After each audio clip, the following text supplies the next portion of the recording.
Okay, so let's step back and look at the big picture, right?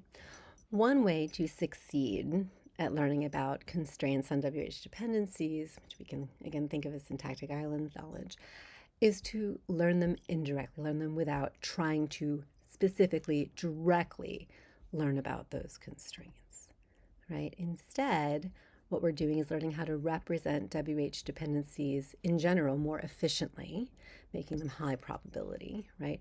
Using pieces that can be composed locally to represent any WH dependency, right? We're trying to find good building blocks.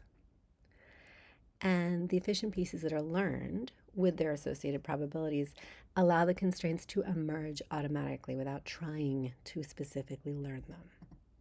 So this is one way that I think that locality could play a key role in the acquisition of complex syntactic knowledge. In particular, again, you're learning pieces that can compose locally to represent any WH dependency. And because of the pieces that you learn, because of their associated probabilities, you end up implicitly learning which WH dependencies are strongly dispreferred, that is, are syntactic islands, right, by the nature of the building blocks that you learned.